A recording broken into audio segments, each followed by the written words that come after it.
Hey y'all, welcome back to my channel. My name is Carrie. This is where I talk about knitting, my tips, my tricks, my opinions, and my preferences. For this project on my board right now, you have watched me weave in ends, wash this, and block it. Now, it's time to complete the finishing process. On camera, I'm going to unpin this from the board. You will see how this blocked out, and then I'm going to sew the two ends together to complete this cowl. So if you want to see how this project ends up, hit subscribe, hit the notification bell, give my video a thumbs up, and let's finish this project. So this is the final step of the process of finishing this cowl. And I gotta say, in some ways, this is the part that makes me most nervous. Not unpinning it from the board, but sewing the two ends together. I will admit, I was one of those knitters who avoided sewing pieces together at all cost. Like, I knitted for years without trying to sew anything together. Frankly, I avoided seamed projects because I didn't understand how to seam, and because I was learning a lot from books. There just weren't good explanations on how to do seams from reading instructions. Like, I would just get confused. It didn't make sense to me. Finally, the breakthrough happened for me when I actually took an online class on how to seam knits. And I discovered something really interesting about myself. I do, in fact, like seaming knits. I think a lot of knitters are like, oh, I hate seaming. I don't want to sew. And there are people definitely genuinely dislike that process, and I totally get it. I myself am not great when it comes to like woven fabric at hand sewing. It's not my wheelhouse. But I think a lot of us, and I was this person, we thought we didn't like seaming because we didn't know how to do it. And it's amazing what happens and how your feelings can change once you have a real understanding. Once you have a real understanding of what it is you're trying to accomplish.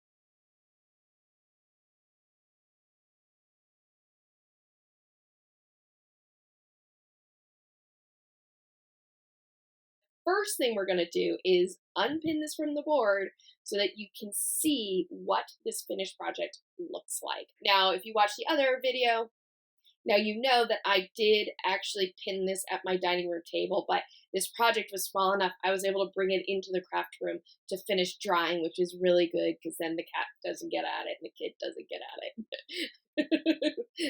I'm more actually worried about the kid getting at it than the cat getting at it. But anyway, so let's unpin this, and unpinning is not a big deal. I'm going to just take the pins out, and as I do, you'll see, remember from when I pinned this, this was very pulled in at the sides, and it wasn't one straight edge all along here. Notice as I'm pinning it, that edge is staying straight. So that is what pinning can do. It really just reshapes the knit stitches, and it helps balance out the stitches so that you're able to get less pull in. Now, when I did that, by pinning this out, I have lost some of the three-dimensional puffiness of this stitch pattern here, and I knew that would be the case, but there's still some of that quality. I still formed this so I maintained some of that squishiness, but that is something that you lose when you block, and that's something you always have to think about in terms of how you go about blocking a project, is what am I going to give up from the pinning that I would otherwise have? But I'm very happy with this result overall. And there it is. There is my finished edge all along there. And yeah, if I were to do this project again, maybe to have less pull in, I would actually increase more stitches when I got up into this area and then decrease them away when I got up into this area, and that way I wouldn't have had to like kind of pull the ends so much to get this all nice and straight.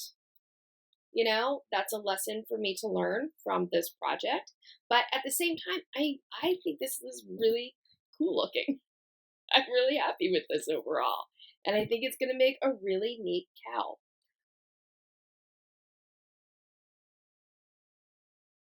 All right, so let's seam this together. First thing I'm going to do is I'm going to flip this wrong side together so that I can bring the right sides together, because I want to actually seam this together from the right sides facing each other.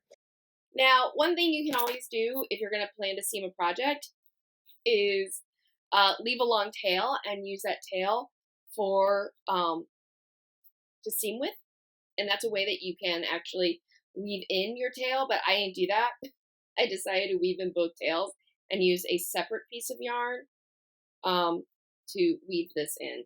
The reason I like to do that is I like to block the piece first and then do the seam, because it's easier to block a flat piece than a three-dimensional in the round piece like this. And if you wash and block your tail is going to be kind of fuzzy and it could be frayed, whereas this tail that hasn't been knitted with is nice and stable. I do need to estimate the length of this yarn to use. 2 times the width of the project is plenty, but I usually go ahead and do 4 times just so that I don't run out by accident. Probably more than I needed, but that's okay. I'm going to actually switch this around this way so that my cast on edge is on top. Because what I'm going to do when I'm seaming this is I'm doing what's called the horizontal invisible seam. And really what it is it's almost like a graft, where I'm going to be using a tapestry and waste yarn here to weave the yarn back and forth between the 2 sides, mimicking the path of a knitted row. And the reason I want to have this oriented in this way is that I'm looking at my right side up regular stitches. In knitting, there's a concept called knit symmetry, which means that knit stitches have a symmetry to them, and so you have right side up stitches and then you have upside down stitches. And if you want to understand more of what I'm talking about with that, check out my video on the mysterious world of upside down stitches, which you can find up here. But by having my bind off row here and my cast on row here, that means that the work was running up this way. So all my stitches are oriented in the same direction as I do the seaming, and they're all oriented facing up. So I'm not looking at upside down stitches. So I will know where to place my needle accordingly. Now this is true if you're doing a sweater. If you're seaming together a sweater, you're going to have 2 cast off pieces facing each other, in which case you will have stitches that are right side, and then you're going to be looking at upside down stitches on the other side. There's really no way to avoid that. So, but for this type of situation where you are stitching together a bind off and a cast on row, you can orient your stitches so that you're only looking at the right side up stitches, your normal stitches. And that's really helpful. It's really, really helpful. First thing that we need to do to get started is we need to identify the edge stitch, because the first thing you have to do is seam together the 2 edge stitches so that it looks continuous. So here's the edge stitch right here, and here's my edge stitch on the bind off side. So what I'm going to do is I'm going to take my tapestry needle and I'm going to bring it into the, not here, this is the loop of my cast on. I want to bring it behind the stitch itself. So these 2 strands here, I'm going to bring it from back to front. And I need to pull through all but about 6 inches of this scrap yarn. One thing about seaming edges is when you get started, you have to pretty much pull through the entire length of the yarn that you're using to sew.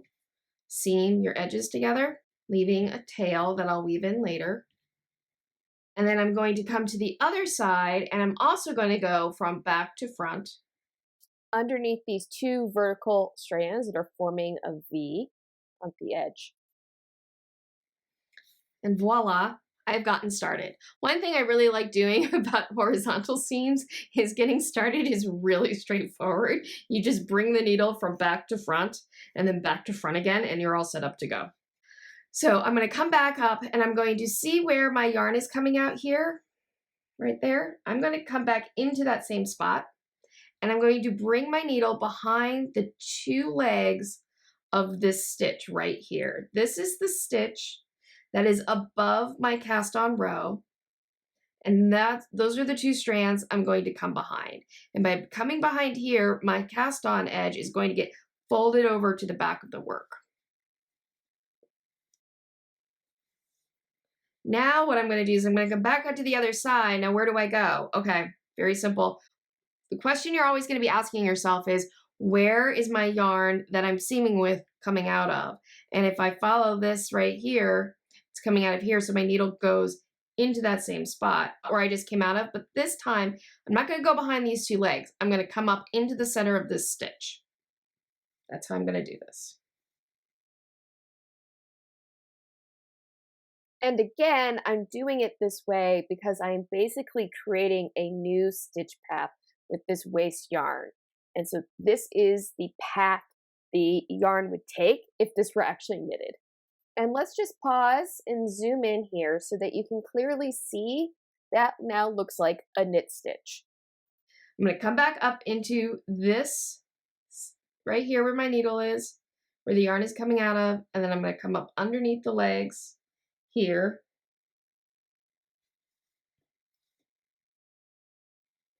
Now I'm going to come back down into the middle of this stitch and then up into the stitch next to it, like this. Notice there's an upside down V. That's what I want to see when I'm doing this. I want to see this upside down V. So on the cast on edge, I want to see a regular V. And on the bind off edge, when I bring my needle through, I want to see an upside down V. But again, this is the case because I'm dealing with a cast on and a bind off row. And all the stitches from here are running up in the same direction. I'm not looking at any upside down stitches. It's different if you're looking at upside down stitches, but I'm not. Because what you want, just like with a graft, what you want with an invisible seam is, like, you can see this now, right?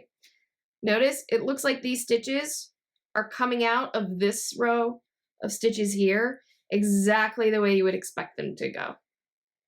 Okay, there's no deadly 11s. Everything is flowing in the same direction. And this is the nice thing though about being able to seam, is like it gives you options. If you want to change up a project midway and be like, you know what, I don't want to knit a scarf, I want to turn this into a cowl, you can totally do that because you understand how to seam the bind off and the cast on row together. And every once in a while, I'm gonna look at this more closely. Now, as I'm doing these stitches, one thing I definitely want to keep working on is making sure that these stitches that I'm creating are matching the tension of the stitches that they're coming out of and they're going into. Make sure you got it right, because it's much easier to undo something now and make a change than it is later. Look how good that looks. Yeah. See, that's looking good now. And all the stitches are running in the same direction. And it looks like knitting. And that's what the goal of this particular seam technique is. Now, it's still going to be looking like a seam. Like, there's kind of no way to avoid it because there's, here, let me put there. There's no way to avoid it because there's going to be a little bit of a dent right here. And, you know, there's some bulk on this side as these two, as the bind off and the cast on row gets folded beneath the work to the wrong side of the work. But at the same time, when I'm done with this, just passing glance, I'm not really going to notice it. Hopefully this will look at the end handmade and, handmade and not homemade, because that is always the goal.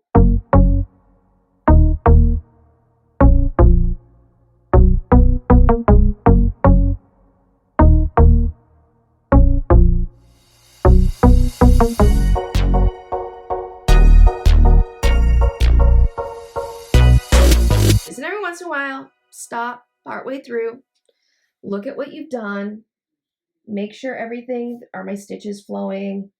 Yes. Does the tension look even? Yes. Am I happy with these results? Yes. You know, if there's a problem, stop, fix it, tidy things up. If, like, let's say you have a stitch that's a little loose or a little tight, you can just take your needle and ease those stitches, you know, and futz that back. But it's good to do that every few stitches because it's much easier to make an adjustment to, you know, kind of work the yarn a little bit to fix tension, just a few stitches from each other as opposed to all the way back at the front. And it's also, if you have made a mistake, it's much easier to just go back 3 or 4 stitches as opposed to going, oh God, I gotta go all the way back here.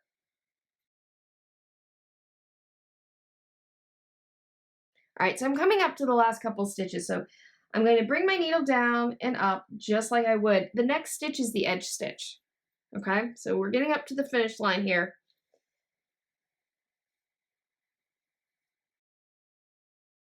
And it's really no different than what we have been doing. I'm going to come back up again, and I'm going to put my needle where the yarn is coming out of.